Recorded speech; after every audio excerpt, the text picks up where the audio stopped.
আশঙ্কাজনক হারে বাড়ছে হামের আক্রমণ। প্রতিনিয়ত বাড়ছে হামে আক্রান্ত হয়ে মৃত শিশুর তালিকা।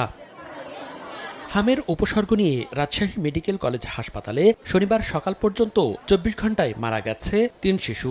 এ নিয়ে হাসপাতালটিতে হামের উপসর্গ নিয়ে মারা গেল ৩৮ শিশু।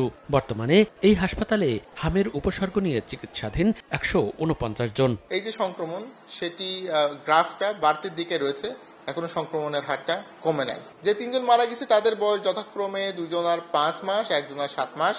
তাদের ২ জনার বাড়ি চাঁপাইনবাবগঞ্জ জেলায়, ১ জনার বাড়ি নাটোর জেলায়। কুষ্টিয়াতেও বাড়ছে হামে আক্রান্ত ও মৃতের সংখ্যা। শনিবার সকাল পর্যন্ত ২৪ ঘণ্টায় কুষ্টিয়া জেনারেল হাসপাতালে হামের উপসর্গ নিয়ে মারা গেছে ১ শিশু।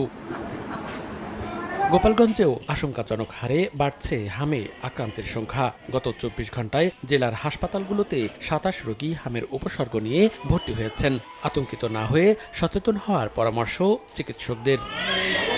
এদিকে হামের প্রাদুর্ভাব বেড়ে যাওয়ায় মুন্সিগঞ্জ জেনারেল হাসপাতালে হাম কর্নার খোলা হয়েছে। সদর হাসপাতালের পাশাপাশি টঙ্গিবাড়ি, লৌহজং, শ্রীনগর, সিরাজদি খান ও গজারিয়া উপজেলা স্বাস্থ্য কমপ্লেক্সেও প্রতিদিন হামের রোগী ভর্তি হচ্ছে। পর্যাপ্ত পুষ্টিকর খাবারের ব্যবস্থা করতে হবে। পর্যাপ্ত হাইড্রেশন বা তরল জাতীয় খাবার আমাদের নিশ্চিত করতে হবে এবং চিকিৎসকের সাথে অতি দ্রুত পরামর্শ করার জন্য আমাদের পক্ষ থেকে সাজেশন রইল। সারা দেশের মতো রংপুরেও বাড়ছে হামের প্রাদুর্ভাব। রংপুর মেডিকেল কলেজ হাসপাতালে হাম আক্রান্ত শিশুদের জন্য আলাদা ওয়ার্ড এবং এনআইসিইউ সহ সব ধরনের ব্যবস্থা করেছে কর্তৃপক্ষ। মনিরুজ্জামান প্রান্ত, সময় সংবাদ।